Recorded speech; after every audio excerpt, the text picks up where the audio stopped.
My father-in-law had already drafted a legal strategy to end my marriage, filed away in a folder with my name on it, months before I ever proposed. I'm Ryan Foster, I'm 34, and for 6 years, I thought I'd married into a family that simply loved their daughter too much. I was wrong. They didn't love her, they were managing an asset. And I was the variable they needed to control. I met Ashley Whitfield at a charity gala in Charlotte, North Carolina, back when I was teaching high school history and she was finishing her MBA. Her family ran Whitfield Realty Group, one of the biggest commercial property firms in the Carolinas, with their name on office towers along South Tryon Street. Her parents, Vivian and Gerald Whitfield, welcomed me with champagne and warm handshakes at our engagement dinner. Gerald clapped my shoulder and said, "A teacher. How refreshingly humble." I didn't catch the edge in his voice back then. I do now. After the wedding, Vivian told us she was gifting us a beautiful colonial house in the Myers Park neighborhood, so you two can start your life right. I should have asked more questions. I should have read the paperwork instead of just signing where Gerald's assistant flagged with yellow tabs. But I was 28, in love, and grateful, and I signed everything without a second glance. Those yellow tabs would matter more than I ever imagined. The first 2 years were quiet, almost too quiet. Vivian had a key to our house. Just for emergencies, sweetheart. She'd let herself in on Tuesday afternoons to drop off groceries, rearranging our kitchen cabinets, swapping my coffee mugs for a set she liked better, tossing my grandmother's chipped teapot into a donation box without asking. I told myself it was just Southern hospitality, a mother who missed her daughter. Ashley laughed it off too. That's just how mom shows love, Ryan. I wanted to believe her. Have any of you ever had that itch in your gut that something's wrong but you can't point to any single thing to justify it? That's where I lived for 2 years. I started keeping a mental list of small oddities and telling myself I was being paranoid every time the list got longer.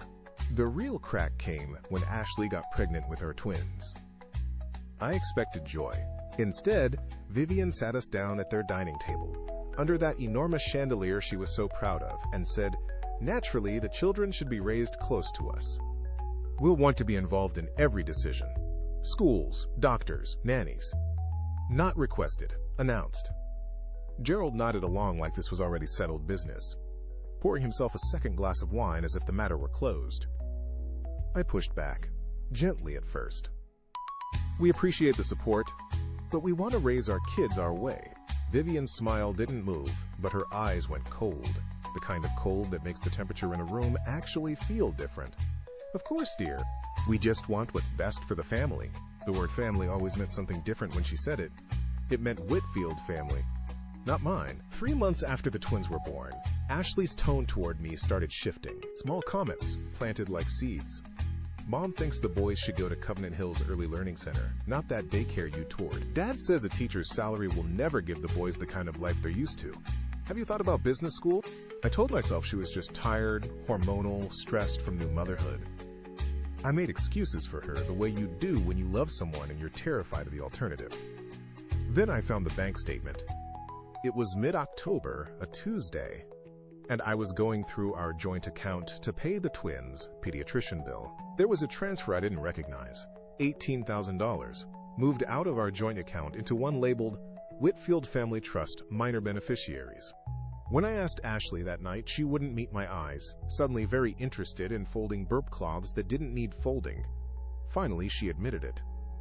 She'd authorized the transfer herself after Gerald told her it was necessary for the boys' future and that I didn't need to be bothered with the details. My own wife had moved $18,000 out of our life and decided I didn't need to know. I wish I could tell you I saw the pattern then. I didn't. Not yet. I told myself families do things like this all the time, that maybe I was the one being unreasonable.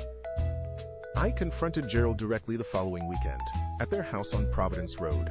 I asked him why he'd pressured Ashley into moving money out of our joint account without telling me. He didn't even blink. He poured himself a scotch and said, "Ryan, that money is safer under Whitfield management." Ashley agreed.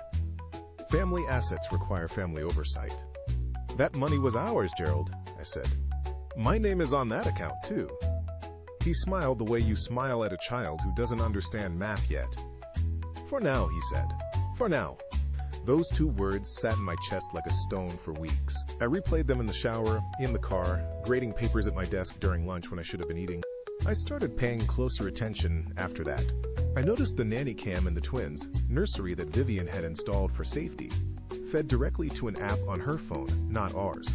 I only found out when she texted Ashley at 2 a.m. asking why one of the boys was crying, before either of us had woken up. I noticed Gerald's assistant, a sharp young woman named Priya, kept referencing the arrangement whenever she called about house paperwork, always lowering her voice like she knew she was saying too much. Nobody would tell me what she meant. Then, 3 months ago, everything cracked open. I was in Gerald's home office waiting for him to finish a call, and I saw a manila folder on his desk with my name on the tab. Ryan Foster, Dissolution Planning.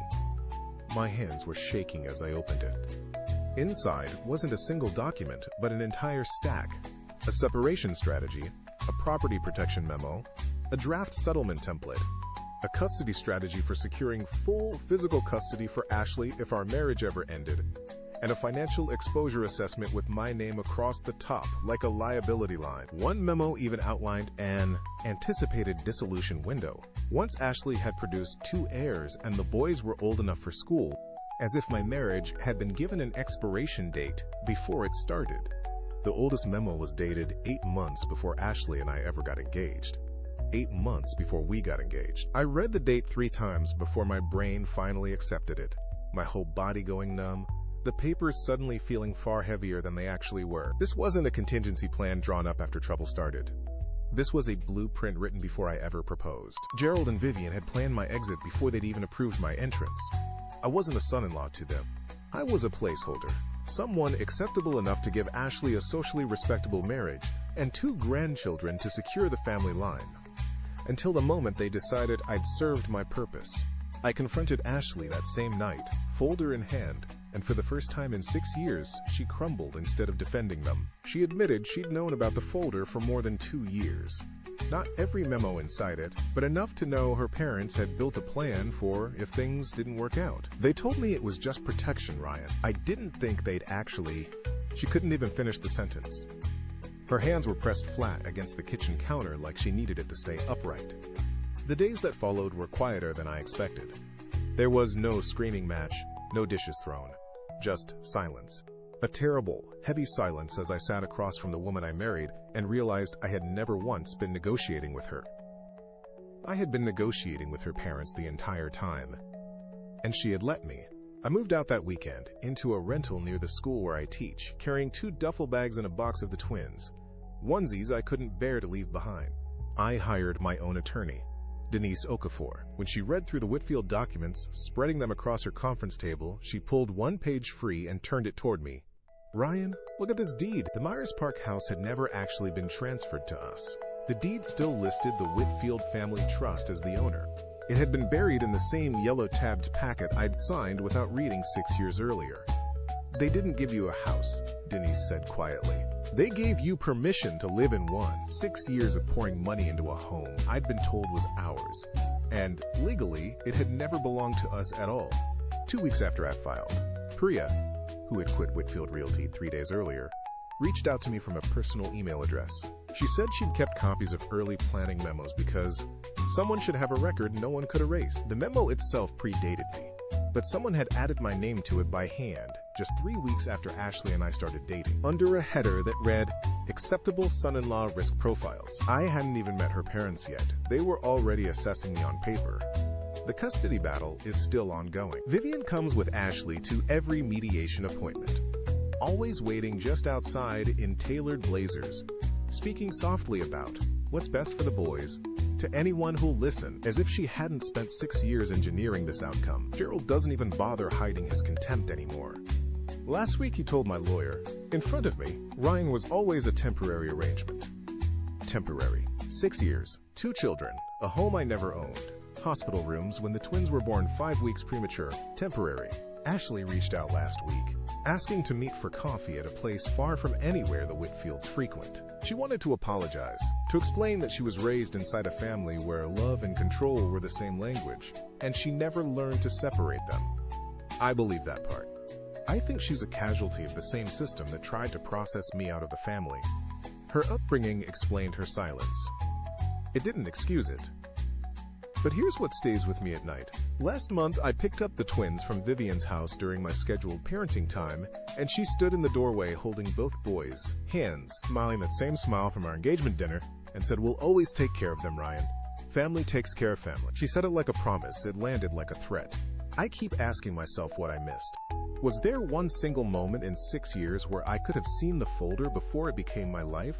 Now I know Gerald was writing risk assessments about me before I'd even shaken his hand, and I go back through old photos, searching his face for a hint I somehow missed. I don't have a clean answer for you. I have a custody hearing in 3 weeks, a rental apartment with 2 twin beds I bought myself, and a folder I now keep copies of in 3 places, just in case. I check the locks twice most nights, not because I think anyone's coming, but because it's the only thing that still feels fully mine to control.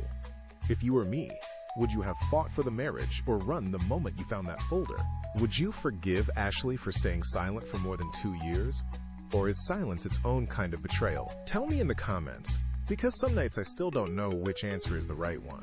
Maybe it's your family in that folder too, and you just haven't found it yet.